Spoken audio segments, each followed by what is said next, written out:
जय हिंद दोस्तों, कैसे हैं आप सभी लोग। उम्मीद करते हैं स्वस्थ होंगे, मस्त होंगे और पढ़ाई चल रहा बढ़िया।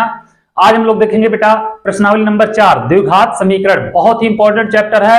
वन शॉट में पूरा का पूरा चैप्टर खत्म कर देंगे और यह गारंटी है बेटा पूरा वीडियो आप लोगों को देखना है। अगर पूरा वीडियो देख लिए एक एक क्वेश्चन आप कभी नहीं भूलोगे, पूरा पेपर में करके आओगे, कहीं से भी कोई भी क्वेश्चन आ जाए, क्योंकि सारे के सारे इंपॉर्टेंट क्वेश्चन हम कराने जा रहे हैं। ठीक है, तो कौन सा चैप्टर है बेटा? द्विघात समीकरण। आप लोग लिख लेना। ठीक है, चैप्टर का नाम क्या है? द्विघात समीकरण। ठीक है, आप लोग लिख लेना कौन सा चैप्टर है? द्विघात समीकरण। इसका व्यापक रूप क्या होता है मेरे लाल? व्यापक रूप होता है मेरे जिगर के छल्लो, मेरे रसगुल्लो, होता है A X square plus B X plus C बराबर 0 के रूप का होता है बेटा। वह समीकरण जिसकी घात क्या हो? 2 की हो। ठीक है, में हमेशा घात 2 की होनी चाहिए, तो वही द्विघात समीकरण कहलाएगा। इसमें a का वैल्यू कभी भी 0 नहीं होना चाहिए। ठीक है, ध्यान देना। जो एक्स स्क्वायर का गुणांक है क्या है? a है। इसको क्या पढ़ते हैं बेटा? एक्स स्क्वायर का गुणांक। इसको क्या पढ़ते हैं? एक्स का गुणांक। ये क्या है बेटा? अचर पद है। ठीक है, तो a कभी भी 0 नहीं होना चाहिए। और जो इसमें होता है बेटा, a होता है, b होता है और c होता है, ये सब क्या करते हैं बेटा? Belongs to real number. ये क्या करते हैं बेटा? रियल नंबर में बिलोंग करते हैं। ठीक है, इतना आप लोगों को समझ में आना चाहिए। द्विघात समीकरण बहुत ही इंपॉर्टेंट चैप्टर है। अभी थोड़े देर में आप लोग देखते देखते हंसते और खेलते और खिलाते खत्म हो जाएगा। बहुत ही बेहतरीन चैप्टर है और बहुत इजी चैप्टर है। ठीक है, लेकिन ध्यान से देखोगे अगर तो पूरा समझ में आएगा और वन शॉट में खत्म करने जा रहे हैं। तो क्या करो आप लोग, अगर चैनल पे नया, चैनल को सब्सक्राइब, वीडियो को लाइक कर दो और अपने दोस्तों को भी शेयर कर दो, जिससे वो लोग भी पढ़ सके। ठीक है, तो हम इसको मिटा रहे हैं यहां पे।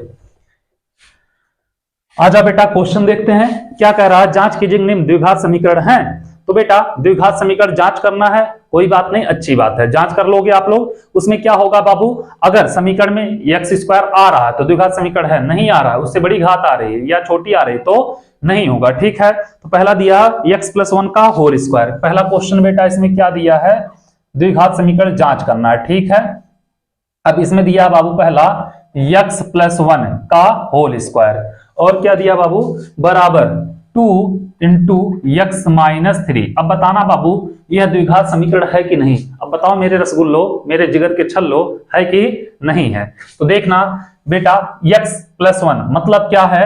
a प्लस बी का होल स्क्वायर। ये खोलेंगे। अब आप लोग बहुत पहले से पढ़ते आ रहे हो फार्मूले, तो क्या होगा? a square plus B square plus 2ab, इसी पे खोलोगे मेरे लाल, तो क्या होगा? यह हो जाएगा एक्स स्क्वायर प्लस 1 का स्क्वायर 1 प्लस 2ab, तो बेटा 2 का 2, x का x और 1 का b का मतलब 1 होगा बेटा। तो यहां पे कितना होगा? 2 का गुणा होगा 2x और माइनस 3 दूनी 6। देखना बेटा सेम चिन्ह के साथ दोनों दो साइड में हो, मतलब दोनों साइड में वही चीज हो, तो क्या होता है? कट जाता है। ठीक है, अब यही होगा, इसको उठा के लाओ इधर, तो हो जाएगा एक्स स्क्वायर प्लस 1 और माइनस है तो बेटा प्लस 6 इक्वल टू 0, तो X square plus 7 equal to 0, यही आएगा बेटा। तो क्या है? द्विघात समीकरण होगा। आए समझ में? आप लोगों को समझ में आ गया होगा, कोई दिक्कत नहीं है। क्यों? क्योंकि बाबू इसको हम ए एक्स स्क्वायर, देखो A X square plus B X plus C बराबर 0 के रूप में लिख सकते हैं। देखो यहां पे हो जाएगा बेटा कितना दिया? एक्स स्क्वायर और प्लस बी एक्स नहीं है तो 0x लिख सकते हैं। ठीक है, सी की जगह क्या होगा? 7 बराबर 0। ए का वैल्यू 0 नहीं होना चाहिए, बी की जगह पे 0 लिख सकते हो। ठीक है बेटा, तो ये द्विघात समीकरण क्या है? समझ में आ गया होगा आप लोगों को, कोई दिक्कत नहीं हुई होगी। ऐसे कोई भी क्वेश्चन आ जाए तो आप लोग कर लोगे, और सब्जेक्टिव में 1 नंबर में यह क्वेश्चन पूछा जाता है या ऑब्जेक्टिव में भी पूछ लिया जाता है। ठीक है बेटा, तो आप लोगों को समझ में आ गया होगा। जैसे और क्वेश्चन कोई दे दे, यह भी चेक करने के लिए बोल दे द्विघात समीकरण है कि नहीं है। क्या दिए बेटा? जैसे एक्स स्क्वायर माइनस 2x, और दे दे बेटा एक्स स्क्वायर माइनस 2x, और क्या दिया है बेटा? माइनस 2 3 माइनस x, माइनस 2 और दिया है बेटा 3 माइनस x। अब पूछ ले यह द्विघात समीकरण है कि नहीं है? कैसे बताओगे? चेक करना पड़ेगा बेटा। तो मेरे लाल क्या करोगे? एक्स स्क्वायर माइनस 2x तो रहेगा, माइनस 2 का 3 में मल्टीप्लाई होगा, माइनस 6 होगा, माइनस माइनस प्लस 2x। ठीक है, माइनस है प्लस है, नहीं कर सकता, और प्लस प्लस दोनों साइड होते या माइनस माइनस होते तो काट देते। ठीक है, तो क्या होगा, एक्स स्क्वायर हो जाएगा बेटा, और -2x ये भी आएगा, -2x, यह भी -2x आएगा, -6 अब इधर आएगा +6 इक्वल टू 0, हो जाएगा x square -4x + 6 equal to 0। तो यह भी क्या है बेटा, द्विघात समीकरण है। ऐसे कोई भी क्वेश्चन आ जाए आप लोग बिंदास कर लोगे, ठीक है। जैसे एक और हम आप लोगों को बता दे रहे हैं, क्या कह रहा है बेटा, कह रहा है x -2 और x + 1, x -2 और दिया बेटा x -2 और दिया x + 1, और दूसरे साइड में दिया है बेटा x - 1 x + 3, x - 1 और x + 3। अब बताना बेटा यह द्विघात समीकरण है कि नहीं। तो सबसे पहले आप लोग क्या करोगे, इसको सॉल्व करोगे, ठीक है। तो सॉल्व करोगे, x का x में गुणा करोगे क्या होगा, x स्क्वायर होगा, x का 1 में करोगे x होगा, -2 का x में करोगे -2x होगा, और -2 का 1 में करोगे -2 होगा, x का x में करोगे x स्क्वायर होगा, ठीक है बेटा, और x का 3 में करोगे तो +3x हो जाएगा। अब बेटा -1 का x में करोगे तो -x होगा, -1 का 3 में करोगे 3। बेटा देखना ध्यान से, +x² इधर भी है, +x² इधर भी, कैंसिल। अब पूरा सॉल्व कर लोगे, कोई दिक्कत नहीं, आप करते रहो, कुछ भी करो, जो मन करे वो करो तुम, लेकिन कहीं पे x² मिलेगा नहीं मिलेगा। तो बेटा यह द्विघात समीकरण नहीं है, ठीक है। क्या है, द्विघात समीकरण नहीं है, बस और कुछ नहीं करना। अब कहीं पे आ जाए आप लोग बिंदास कर लोगे, कोई प्रॉब्लम नहीं होगी, क्योंकि मेरे रसगुल्लो हो आप लोग, ठीक है। तो चलो नोट करो, इसको समझ गए होंगे, और ये सब बहुत इंपॉर्टेंट क्वेश्चन है बेटा। फिर चलते हैं अगले क्वेश्चन की तरफ, ठीक है। ये तीनों के तीनों बहुत इंपॉर्टेंट थे, ठीक है, और ऐसे ऐसे क्वेश्चन उठाए बेटा जो बार बार पूछे जाते हैं, और बेहतरीन क्वेश्चन है सब के सब, और मतलब क्या बोले, मोस्ट इंपॉर्टेंट, या मोस्ट पे स्क्वायर लगा के इंपॉर्टेंट लगाए, जो आप लोग समझ लो, ठीक है बेटा। अब द्विघात समीकरण को हल करना, द्विघात समीकरण को कैसे हल किया जाता है बेटा, आप लोगों को पता होगा, पिछले क्लास में पढ़े रहे होंगे द्विघात समीकरण, ठीक है बेटा। द्विघात समीकरण को हल करना, ठीक है। हल कैसे किया जाता है द्विघात समीकरण को, ध्यान देना बेटा। आप लोग पिछले क्लास में पढ़े होंगे, एक तो था गुणनखंड विधि, एक था द्विघाती सूत्र द्वारा, ठीक है। पहला कैसे किया जाता है बेटा, एक तो आप लोग जो पढ़ चुके हो, ठीक है, दोनों पढ़ चुके हो गुणनखंड विधि से, ठीक है मेरे लाल, और दूसरा क्या होता है बेटा, द्विघाती सूत्र से, द्विघाती सूत्र द्वारा, द्विघाती सूत्र द्वारा, ये दोनों से क्या किया जाता है बेटा, हल किया जाता है। इसी को ये भैया जो हमारे द्विघाती सूत्र, इसी को ही कहा जाता है बेटा श्री धराचार्य के नियम से भी बोल देता है, ठीक है। तो श्री धराचार्य का नियम जब बोल दे तब भी बेटा द्विघाती सूत्र ही लगाएंगे, ठीक है। इतना आप लोगों को पता होना चाहिए। और गुणनखंड विधि तो आप लोग बहुत ज्यादा किए हो, शुरू से करते आ रहे। द्विघाती सूत्र द्वारा क्या होता है, जैसे बेटा x बराबर क्या होगा, -b ± इन √b² - 4ac अपॉन 2a, ये होता है बेटा द्विघाती सूत्र, ठीक है। इसको b² - 4ac को बेटा d लिखते हैं, क्या लिखते हैं, d क्या होता है बेटा हमारा, इसको पढ़ते हैं विवितिकर, क्या पढ़ते हैं बेटा, विवितिकर पढ़ते हैं, इसको क्या पढ़ेंगे बेटा, विवितिकर पढ़ते हैं, ठीक है। तो इतना आप लोगों को पता हो गया होगा, कोई दिक्कत नहीं हुआ होगा। तो चलो हम आगे बेटा क्वेश्चन देखते हैं, क्या क्वेश्चन कह रहा है, इसको हम मिटा रहे हैं, ठीक है। तो इसको मिटाएं, और गुणनखंड विधि तो बेटा आप लोग बहुत पहले से पढ़ रहे हो, 7वें 8वें से। तो अगला क्वेश्चन क्या कह रहा है मेरे लाल, कह रहा है ध्यान देना, गुणनखंड द्वारा समीकरण 2x² - 5x + 3 = 0 के मूल ज्ञात कीजिए। तो जैसे ही बोलेगा वैसे ही करना, गुणनखंड से बोले गुणनखंड, और द्विघाती सूत्र से बोलेगा द्विघाती सूत्र से, जैसे बोलेगा वैसे ही करना है, नहीं तो नंबर कट जाएगा, एक भी नंबर मिलेगा नहीं आपको, ठीक है। क्या दिया बेटा, 2x² मूल निकालना है बाबू, और बहुपद अगर आप लोग पढ़े होंगे तो आराम से कर लोगे, 2x² - 5x + 3 बराबर 0। अब इसका क्या करना है बेटा, मूल निकालना। तो ध्यान देना आप लोग, ऐसे क्वेश्चन अगर आपको कहीं पे दिख जाए तो सबसे पहले आप क्या करोगे, मूल निकालना है। ध्यान देना बेटा, 2x² - 5x + 3 = 0। तो सबसे पहले बेटा यहाँ x² के आगे जो होगा उसका अचर पद में मल्टीप्लाई करेंगे, कितना होगा बेटा, 3 दूनी 6। अब 6 को ऐसे तोड़ो बेटा, दो भागों में ऐसे तोड़ो कि गुणा करने पे तो 6 आए, लेकिन जोड़ने या घटाने पे -5 आना चाहिए, -5 आना चाहिए। ठीक है बेटा, और गुणा करने पे +6 आना चाहिए। हम कह दें बेटा मेरे जिगर के छल लो, क्या कह दें 2 गुणे -3, तो माइनस माइनस प्लस 2 तियां 6, और -2 -3 -5 हो जाएगा बेटा। तो हम किसको क्या लिखेंगे 2x² और माइनस, देखो यहाँ पे 2 है बेटा, -2x -3x और +3 = 0 लिख सकते हैं। इन दोनों में कॉमन दिख रहा है 2x। ठीक है, 2x कॉमन हो गया बेटा, यहाँ पे बचेगा x, यहाँ पे -1, यहाँ पे -3 कॉमन लेंगे, बचेगा x -1 बराबर 0। ठीक है, अब बाबू यहां से x -1 बचेगा, देखो दोनों में है, x -1 क्या होगा कॉमन होगा, क्या बचेगा यहाँ पे 2x -3 होगा बराबर 0। इतना आप लोग समझ में आ गया। द्विघात समीकरण है बेटा, दो मूल निकलेंगे, कोई दिक्कत नहीं है। तो अगर हम ले लें 2x -3 = 0, तो 2x = हो जाएगा, माइनस से इधर जाएगा +3, तो x = बेटा 3/2 होगा। और x -1 = 0 ले लें तो x = कितना होगा 1 होगा। तो इसके दो मूल होंगे, एक होगा 3/2, एक होगा 1। ठीक है, आप लोग कर लोगे, ऐसे कोई भी क्वेश्चन आ जाए द्विघाती सूत्र से आराम से कर लोगे। चलो, अब कोई प्रॉब्लम आप लोगों को नहीं होगा। एक और क्वेश्चन बता दे रहे हैं बेटा, इसको हम मिटा रहे हैं। अगला क्वेश्चन क्या कह रहा है, अगला क्वेश्चन कह रहा है बेटा कि द्विघाती समीकरण के मूल ज्ञात कीजिए। ठीक है, द्विघात समीकरण के मूल ज्ञात कीजिए। दिया है बाबू क्वेश्चन में, क्या दिया है 3x² -2√6x और क्या दिया बेटा +2 = 0। ध्यान देना बेटा, इसमें मूल निकालना है, और जब मूल निकालना है तो क्या करोगे आप लोग आराम से देखना, इसका मल्टीप्लाई हम इसमें करेंगे, यही बोले हैं। तो 3 दूनी कितना होगा 6 होगा। ऐसी दो संख्या बताओ, गुणा करने पे +6 है, जोड़ने या घटाने पे -2 करड़ी में 6 है। हम कह दे बेटा माइनस करड़ी में 6 गुणे माइनस करड़ी में 6 कह दें, तो बेटा माइनस माइनस प्लस करड़ी में 6 गुणे करड़ी में 6 बराबर 6 होगा। और यहाँ पे करें माइनस करड़ी में 6 माइनस करड़ी में 6, तो माइनस माइनस देखो इसके आगे कुछ नहीं, तो एक रहता है, 1 1 2 करड़ी में 6 हो जाएगा। ठीक है, तो आप लोग करोगे क्या होगा, ध्यान देना, ऐसे क्वेश्चन बेटा बहुत आते हैं।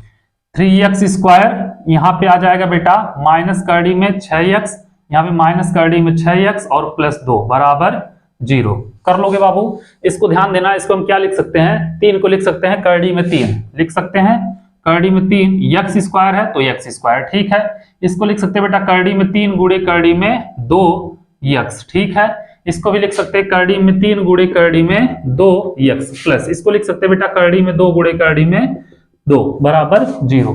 समझ में आया। देखो करड़ी में 3 है बेटा, यहाँ पे 3 है, लेकिन यहाँ पे एक और करड़ी में 3 लगा दो। ठीक है बेटा, करड़ी में 3 गुणे करड़ी में 3। अब देखना बाबू दोनों में कॉमन क्या है, करड़ी में 3x कॉमन है, तो करड़ी में 3x कॉमन लेंगे तो क्या बचेगा बेटा, करड़ी में 3 बचेगा, यहाँ पे एक x बच जाएगा माइनस, करड़ी में 3x कॉमन हो गया, क्या बचेगा करड़ी में 2। यहाँ पे क्या कॉमन है बेटा, माइनस करड़ी में 2 कॉमन है, तो माइनस करड़ी में 2 कॉमन, क्या बचेगा करड़ी में 3x बचेगा, और माइनस कॉमन है तो माइनस करड़ी में 2 बराबर 0।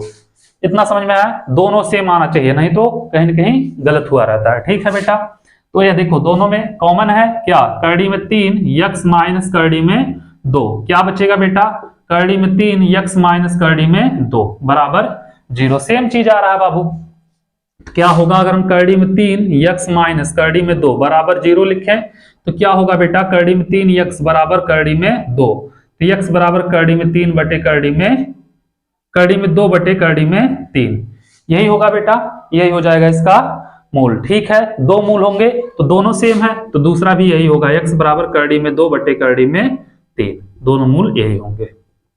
ठीक है, अब ऐसे क्वेश्चन आ जाए तो आप लोग कर लोगे आराम से, कोई दिक्कत नहीं है। ठीक है,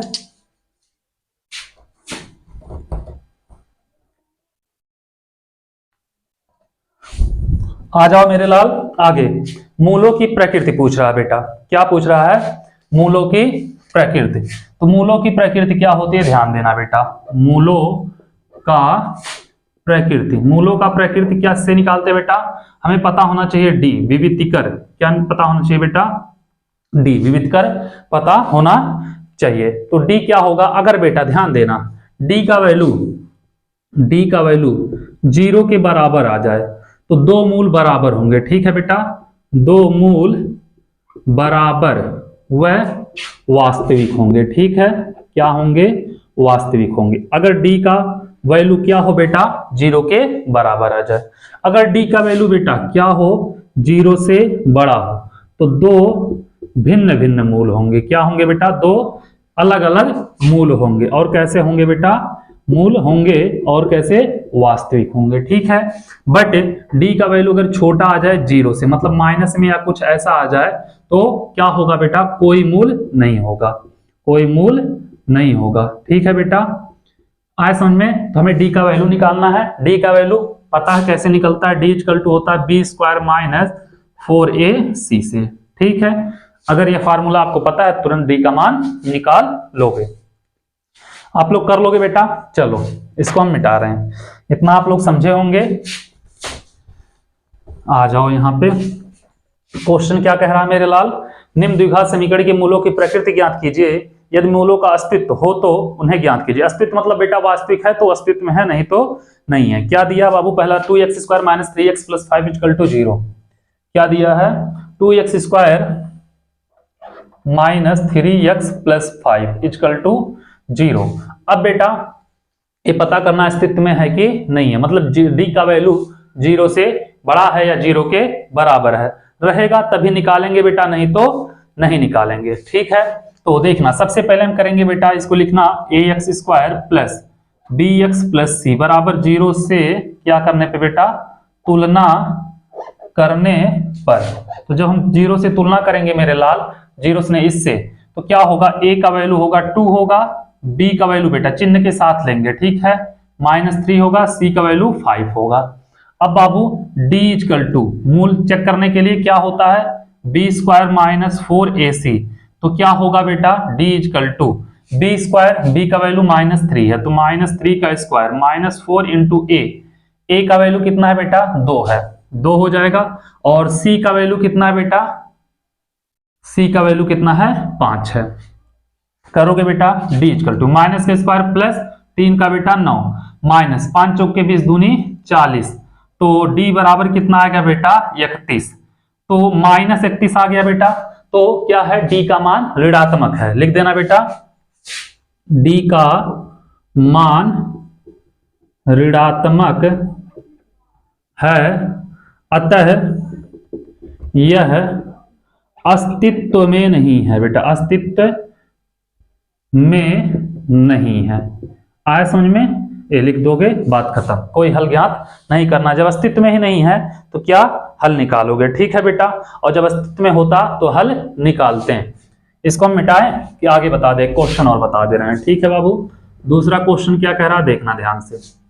कह रहा 3x² minus 4 root 3x plus 4। ये दिया बेटा 3x² minus 4 root 3x plus 4 equal to 0।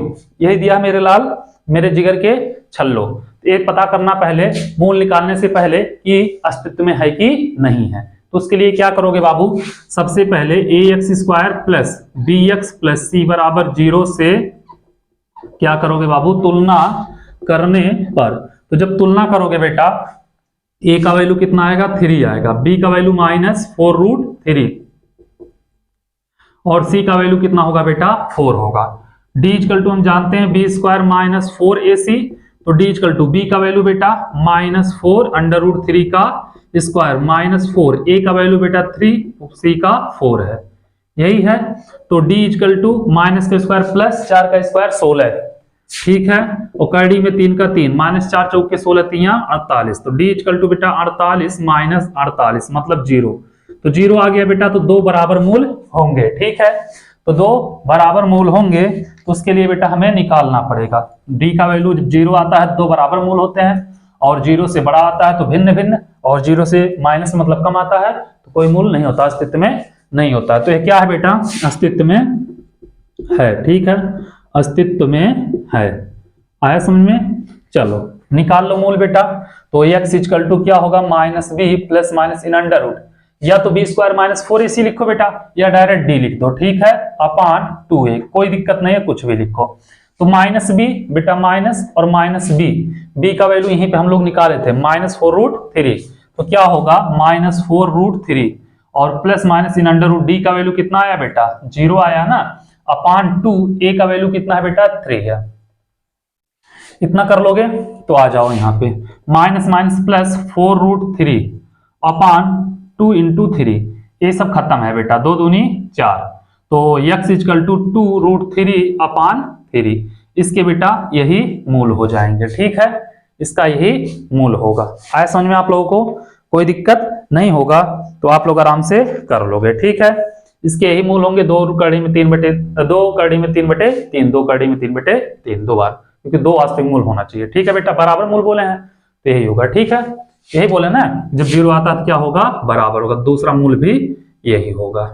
चलो, उम्मीद कर रहे हैं आप लोगों को अच्छे समझ में आ रहा होगा, कोई दिक्कत नहीं हुई होगी। तो चलो फिर हम अगला देखते हैं बेटा, और सारे क्वेश्चन देखते हैं। इसमें जितने भी इंपॉर्टेंट क्वेश्चन है सब आप लोगों को बता दे रहे हैं हम।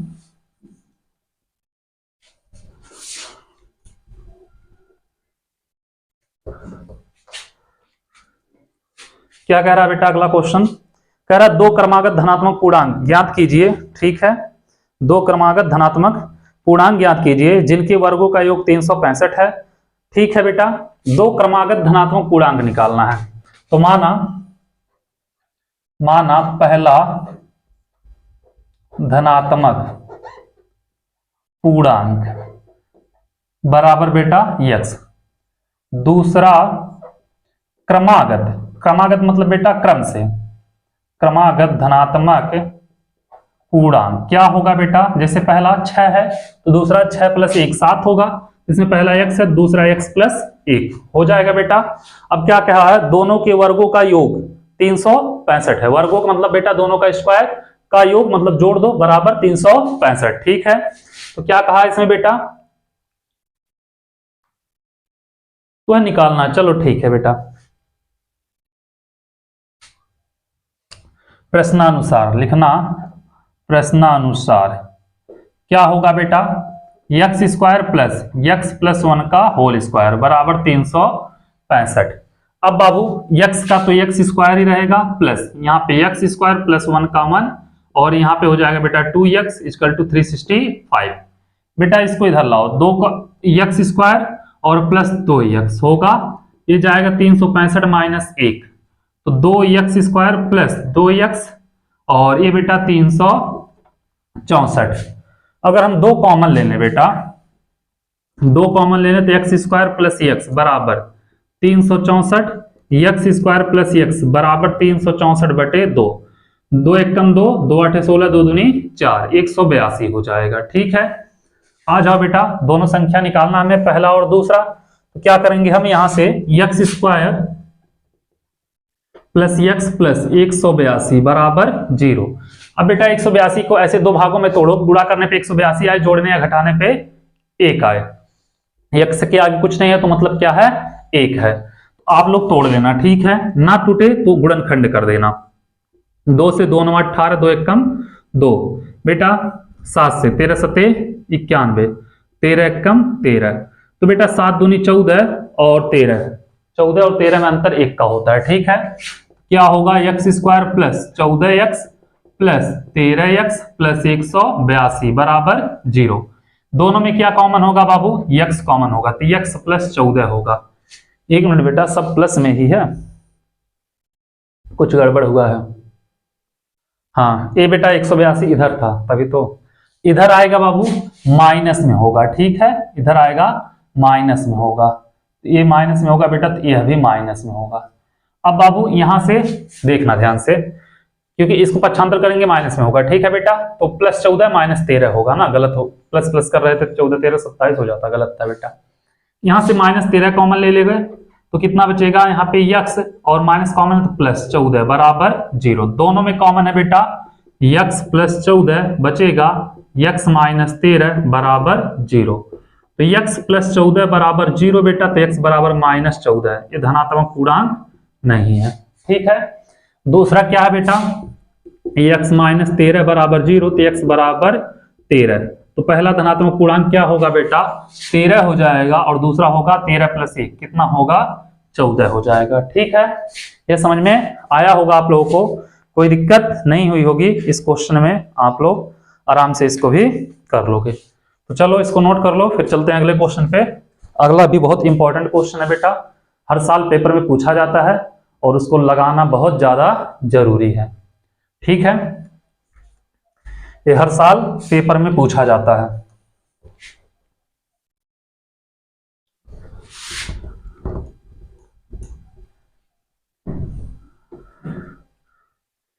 क्या कह रहा है बेटा, एक कुटीर उद्योग एक दिन में कुछ बर्तनों का निर्माण करता है। ठीक है, एक विशेष दिन यह देखा गया कि प्रत्येक नग की, नग मतलब बर्तन की बेटा, निर्माण लागत रुपए में उस दिन निर्माण किए गए बर्तन की संख्या के दोगुने से 3 अधिक थे। ठीक है बेटा, यदि उस दिन की कुल निर्माण लागत 90 रुपए थी तो निर्मित बर्तनों की संख्या और प्रत्येक नग की लागत ज्ञात कीजिए। तो क्या करना, ज्ञात करना है। तो क्या करेंगे बेटा, हम मान लेंगे उस दिन कितने बर्तन निर्माण किए गए, तो माना उस दिन बने बर्तनों की संख्या क्या है बेटा x, कुछ भी मान लेना। ठीक है, XY कुछ भी मान सकते हो।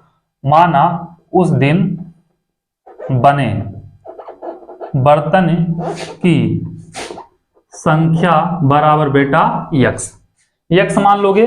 अब कहा है बेटा उसकी निर्माण लागत, क्या बोला है, एक बर्तन की निर्माण लागत उसके जितना बर्तन उस दिन बना था, ये तो x बना था, उसके 2 गुने से 3 अधिक है। तो बेटा एक बर्तन की निर्माण लागत इसके 2 गुने से 3 अधिक मतलब 2x + 3 होगा। ठीक है, तो एक बर्तन की क्या होगा बेटा, एक बर्तन की निर्माण लागत कुल बर्तन जो बने हैं बेटा उसके 2 गुने से 3 अधिक है, 2x + 3 हो जाएगा बेटा। अब बाबू क्या बोला है, कुल निर्माण लागत, उस दिन की कुल निर्माण लागत कितना थी 90 रुपए। ठीक है बेटा, एक बर्तन की लागत बेटा इतना है और बर्तन कितने बन रहे हैं, x बन रहे हैं। ठीक है, कुल खर्चा कितना हो रहा है उस दिन 90 रुपए।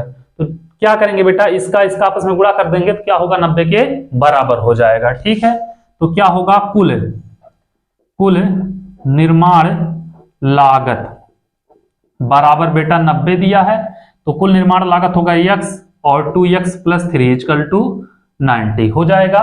इसका इसमें गुणा करना हो जाएगा बेटा 2x² + 3x बराबर 90। इधर कर लो बेटा 2x² + 3x - 90 बराबर 0। तो बेटा कितना होगा, 9 दूनी 18, 180 होगा। 180 को ऐसे तोड़ो कि गुणा करने पे तो -180 आए, लेकिन जोड़ने या घटाने पे कितना आना चाहिए बेटा, 3 आना चाहिए। तो 180 गुणा करने पे, हाँ जोड़ने पे +3 आना चाहिए। 2 से बेटा 90 दूनी 180, 2 से 45 दूनी 90, 3 से 15 तियां 45, 3 से 5 तियां 15, 5 से 1। 3 का अंतर कैसे होगा बेटा, 2 दूनी 4 तियां 12 और 5 तियां 15। हाँ बेटा मिल गया, 12 और 15। ठीक है, 12 और 15 होगा तो 2x² + 15x यही होगा और -12x - 90 बराबर 0। अब बाबू इसमें तो कॉमन कुछ दिख नहीं रहा, चलो x कॉमन ले लो तो हो जाएगा 2x प्लस यहां पे बचेगा 15, यहां से बेटा -6 कॉमन ले लेना, हो जाएगा 2x + 15 बराबर 0। ठीक है, अब बाबू यहां से दोनों में कॉमन है 2x + 15 और क्या है बेटा x - 6 बराबर 0। 2x + 15 बराबर 0 तो 2x बराबर -15, तो x बराबर बेटा -15/2। तो उस दिन बने बर्तनों की संख्या क्या है बेटा -15/2। ऐसा हो सकता है कि माइनस में कोई बर्तन बनाए, नहीं बनाएगा, घूमेगा खेलेगा, नहीं बनाएगा, बात खत्म, 0 बर्तन, उससे माइनस थोड़ी ना होगा, हाँ माइनस ना बना दिया, अरे कुछ भी ऐसा होता है, नहीं होता है। अब बाबू दूसरा क्या दिया, x - 6 बराबर 0, तो x बराबर कितना होगा 6 हो जाएगा। तो उस दिन बने कितने बर्तन थे बेटा, 6 बर्तन बने थे कुल। और एक बर्तन की निर्माण लागत अगर पूछ ले बेटा कितना होगा, 6 × 2 + 3, तो 6 दूनी 12, 3 15। एक बर्तन की निर्माण लागत कितना था बेटा, 15 रुपए था। ठीक है, चलो मिटाएं इसको बेटा,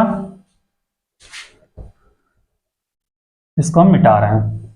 और न्यू एनसीईआरटी से बेटा सब क्वेश्चन हम करवा दे रहे हैं, इंपॉर्टेंट।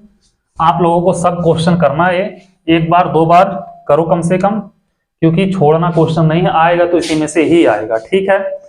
द्विघात समीकरण 2x² - 4x + 3 = 0 का विविधकर ज्ञात कीजिए और फिर मूलों की प्रकृति ज्ञात कीजिए। बेटा विविधकर निकालना है और क्या निकालना, फिर मूलों का प्रकृति निकालना है, ठीक है। क्या दिया बाबू, 2x² यही दिया है, -4x + 3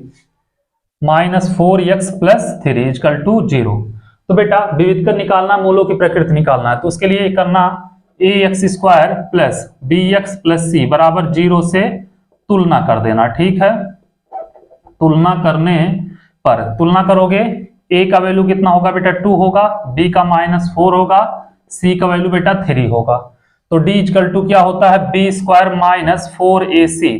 तो b का बेटा -4 है, का स्क्वायर -4, a का 2, c का 3, तो बेटा माइनस के स्क्वायर प्लस 4 का 16 और 4 दूनी 8 त्रिक 24, तो आएगा बेटा -8। d का मान क्या है बेटा, ऋणात्मक है, ऋणात्मक है, अतः कोई मूल नहीं होगा, कोई मूल नहीं होगा, ठीक है बेटा, कोई मूल नहीं होगा, अस्तित्व में नहीं है, ठीक है। ये हो गया इसका आंसर। बस होता बेटा तो निकालना जाता, नहीं है तो बात खत्म। मिटाएं इसको भी। चलो आ जाओ, अगला क्वेश्चन देखते हैं बेटा। क्या कह रहा है, निम्न द्विघात समीकरण में k का ऐसा मान ज्ञात कीजिए उसके 2 बराबर मूल हो। ऐसा मान ज्ञात करना बेटा k का कि उसके 2 बराबर मूल हो, ठीक है। दिया बेटा 2x² + kx + 3, kx + 3 = 0। k का ऐसा मान ज्ञात करना बेटा कि इसके 2 बराबर मूल हो, तो मतलब d का वैल्यू रख देना बेटा 0। ऐसा कहीं भी क्वेश्चन पूछे d का वैल्यू तुरंत 0, ठीक है।